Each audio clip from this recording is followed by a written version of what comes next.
which is I was just arguing with Francis about debating.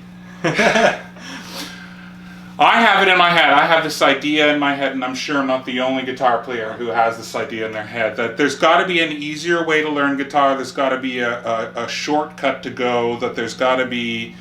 And I come from this mindset. I was just explaining to Francis that in a previous life that I worked as an IT instructor. So I taught groups of 30 to like 60 students every single day. There was a day.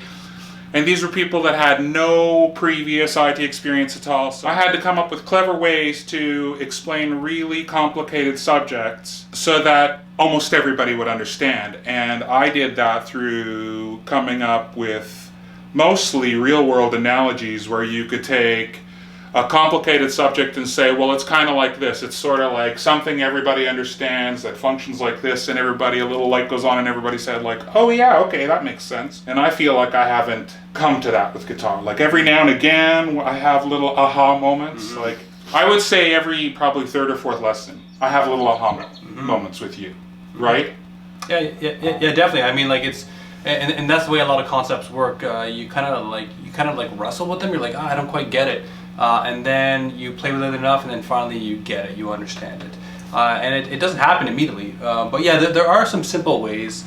Well, like this thing that I've been poking at you since we've been taking lessons for 4 months, and I feel like there's got to be some pattern that I should be able to recognize, because that's the other thing that I was talking to Francis about, is that some people learn visually and some people can read something out of a manual and get it like that, and I'm just not that guy, right? Like I'm just not a guy who can look at something written on a piece of paper and understand it that way. I have to, like, I can watch you do something, I can watch you demonstrate something and learn that way. But I feel like there's got to be some way to explain these patterns, and you hit that nail on the head for me last week with that, which is learning these little, like, for somebody like me, I feel like at my age, with my limited amount of time left on the planet and my limited amount of brain power and hours in the day to commit to this stuff, that I have to be able to focus on something that's going to produce, like, that there's going to be a return on my investment. And you talked about, like, so let's just say, what key were we playing in last week? Was it A? I think it was probably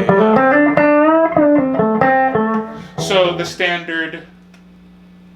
What is this? Pentatonic? Yeah, so that's a minor pentatonic.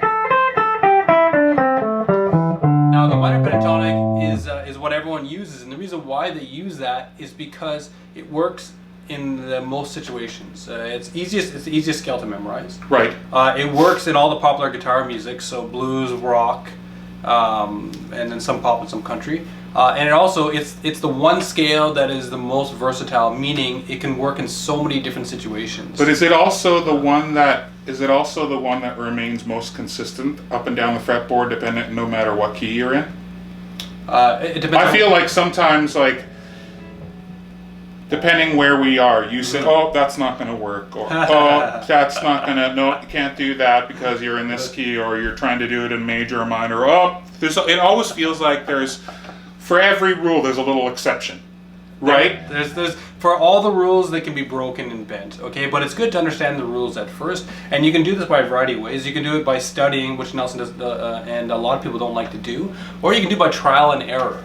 Trial and error just means that you start hitting notes, just see what sounds good, and then if you hit a bad note, you kind of make a mental note like, oh, let's not hit that note anymore. But that method is really exhausting. It's totally exhausting, which is why learning the scale patterns your head. That's like trying to break an encryption key, just trying every possible combination of letters in the alphabet. That's it. And then the second you change the backing track or you change the song to a different key or a different style, you're hooped. That's it. You have to start the process all over again. Yeah. And that's where I feel like the one consistent thing has been this minor pentatonic. Yeah. Which is consistent everywhere. Okay, so let's talk about the minor pentatonic in the key of A. There's two places that you can play it right away. Okay, so you can play it here. But let's also back up a second, because this is something I didn't understand before either, is that the scale is not that whole run. The scale is 5 notes, right? It's 5 notes, yeah. 1, 2, 3, 4, 5. Yeah, and then it repeats 1, 2, 3, 4, 5, 1, 2. Which you and I talked about earlier on when people talk about returning to the 5 and all this lingo that like, or the 4 chord, or the this or the that. Okay, we can't use the pentatonic for that terminology. No, I understand, but I'm just saying, like, putting these pieces of the puzzle together Yes. has been frustrating for me because I'm my own worst enemy. I'm resistant to it like a stubborn little petulant child. Now the 1-4-5 is important. Think of it like this. Here, if you have an A power chord right now, Yeah. we'll call that the 1. Right below that is the 4. That's the 4. Why is that the 4? Because that We have to get into Nelson. We have to get into theory to do that. right. Okay, but Okay, so I will explain in a second. But first of all, here's the 1. Just to keep it simple. Here's the 4. Here's the 5.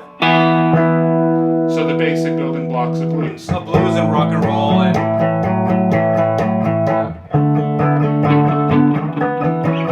So every Country. every Kiss song ever. exactly rock and roll, country, blues, all kinds of stuff, right? Right. 1-4-5. Even pop, like so many styles will follow that. That progression, the 1-4-5, is called the Western progression, the Yeah. American progression. Okay. So that's what you want to know without knowing any theory. Just follow that pattern, and that works in any key. In the key of Works in any key. so say we're in the key of F sharp for some reason. We're playing there, right? There's the 1, 4, 1, and then of course 5. So that's what people mean when they say return to the 5. Yep. Ah. Exactly. So that's the key of G there, yeah. Now, is this in major? Am I playing this in major or minor? What? Neither. Neither. Right now It's- it's neither. It's agnostic. Yeah, it's neither. So could you solo over that in major and or minor? What allows you to solo over that in major and or minor? Why will that or won't that work? Because you were telling me last week. Okay, because with this, it's not, you're not making a major or minor statement, right? Right. If you were playing something like this, Oh, I see. That's a if G I major was chord, using right? like a major chord versus this. So this is considered neither major or minor. well, the power chord is not. Okay. But as soon as I add, Yeah. Exactly. Now, if you want to get really technical, we are adding a note here. We're adding in the.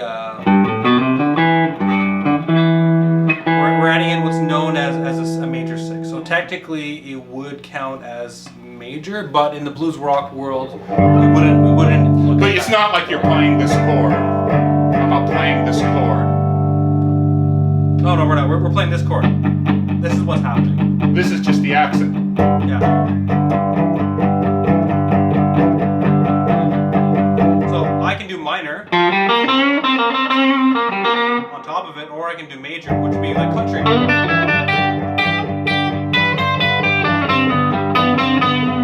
do minor.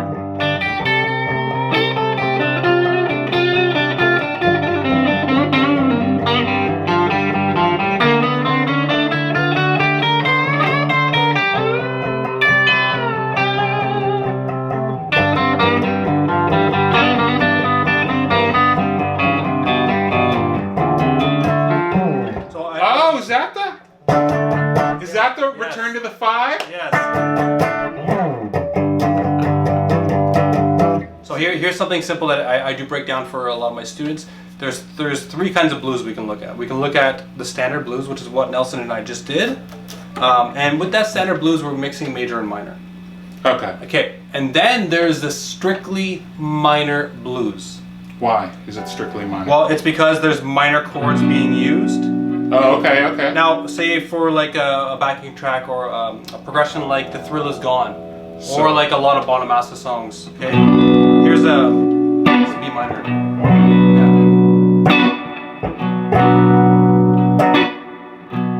Now this. To play Oh, I on- see. Yeah, so that's a 1 and a 4 that we're playing there, right? So, but to play on top of this, we can't use majors only minor. Oh, okay. I can only use the minor.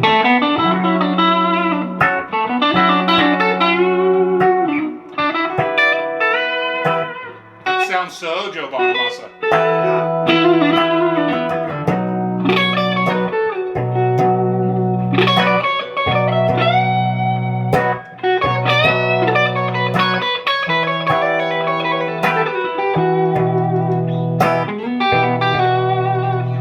So I mean, so you have to, if you understand what you're playing on top of, is it a strictly major, is it strictly minor, or is it a blues song that you can mix major and minor? That's the tricky part.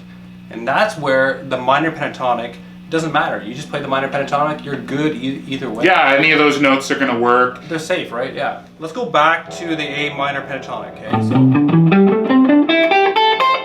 if we take that pattern and we move it down by 1, 2, 3. Yeah. Okay. Now this pattern, if you play that pattern on top of an A backing track, Yeah. what you're doing now is you're not playing a minor pentatonic, you're now playing what's known as a major pentatonic. Oh, really? Yeah. It's kind of like a cheat. Only trick is that you want to resolve on A notes. Oh, maybe that's what you were talking about, Yeah. resolving on certain Watch, notes. why don't you try it out, Nelson? You're going to jam here. I'm going to do a...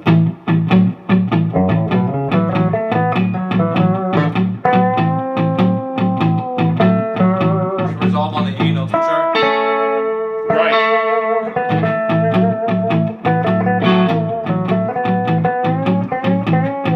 Now you can switch back and forth to the here as well.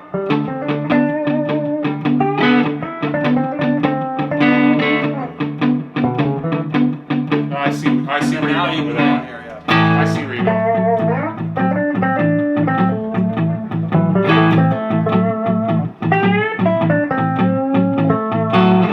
That's why it always ends up well there.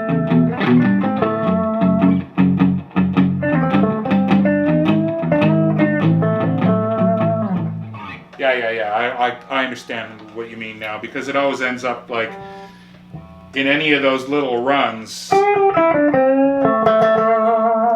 sort of like end up back here. Exactly. The phrasing for blues is using the root a lot, right? Well, that's kind of a pattern that I've sort of noticed, right? Because that's going to work in every key, is ending back. Yeah.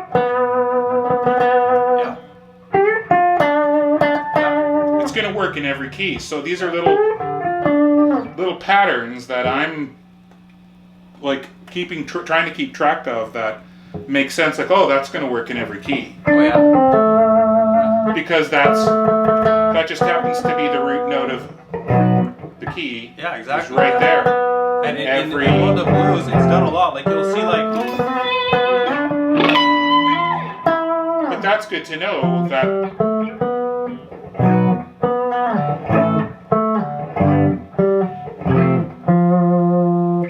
the root. That's something I just learned today. These are things like I don't until and this is what we were talking about, having a teacher to force pig-headed people like me, who are their own worst enemy, into like he Jedi mind tricks me every week into learning a little bit of theory. sneaking those vegetables. That's right. That's right. That's like feeding your cat, or dog. I hate cats, but like feeding your pet its medicine inside of a bit of peanut butter. That's what Francis does every week with theory. He puts The Trojan horse theory. He puts theory inside of a bit of peanut butter. Here's this tasty lick, Nelson. Oh, tasty lick. By the way, that's major and minor.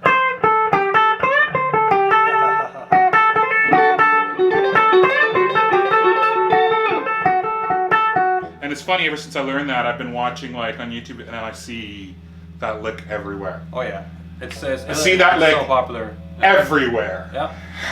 I mean that's like a Clapton really kind of took that from like B.B. King and made it into like a rock thing. Like a thing. Yeah. But B.B. King was more like Clapton.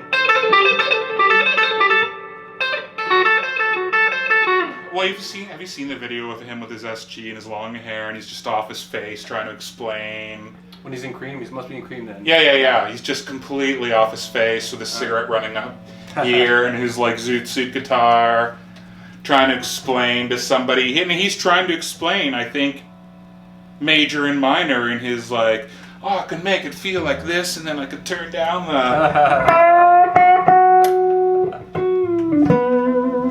Have you ever seen a guitar lesson with Joe Bonamassa? He explains stuff so quick. He's like, yeah, this is how it's done.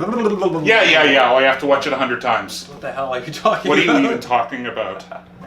But yeah, I mean, to keep things simple, major and minor is tricky, and there are some basics. Okay, so the one thing I'd recommend if you're already using the minor pentatonic, shift it back by 3.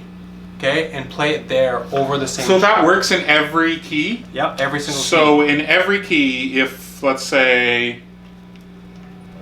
this is what, B? Yep.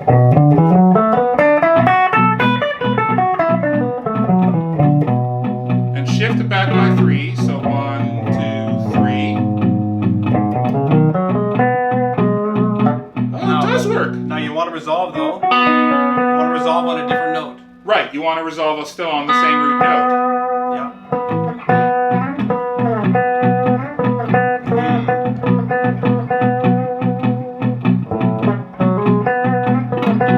That's kind of cool. Now I know those 2 notes are. If you ever learned any Look at that! Yeah, I just learned something new, and I didn't even. Will this work? Are these the 2 same notes? Yes, they are. Yeah. Everywhere on the fingerboard? Yeah. So only on Nelson, the... we know that because of this. Oh, of course. So that's always the. Of course, I'm an idiot. All right, we're being cut off now. Well, we wanted to try to keep the video much shorter than 45 minutes, so we'll probably cut out a little bit of the preamble. But I think if we can get to, like, again, we're still trying to feel our way around, and next time we'll mic up the amps and everything in our voices. But yeah, it should sound baby cool. steps. And I reckon if we talked loud enough at the boom mic, it probably picked up our voices. It's going to be a bit of echo in the video. It's going to sound a little budget, but we're getting our feet together here. Anyway, I think if we can maybe come up with topics every week or every other week when we do one of these. Yeah, I mean that would be interesting to people who are like me at home, who probably can play a bit, like mechanically. They can play and bend notes and but wanna sort of stop being their own worst enemy. Well, we can brainstorm some topics. We could ask them what topics want. Yes. We talked about major minor a little bit in the last video, and we talked about today. I think we can make an interesting series of videos. Doing this sort of thing. This could be cool. I can teach you and then them a lot of stuff as we do this. So. And don't forget to go check out Francis's YouTube channel as well. He does lessons and covers and all that kind of good stuff and demos and that kind of thing too. So. Yeah, let us know what you think. If you didn't like it, tell us why. If you did, tell us that too. And hopefully we'll make another one of these videos and it'll be a bit better than the last. Awesome. Sounds All good. right. Sounds like fun. Catch y'all on the next.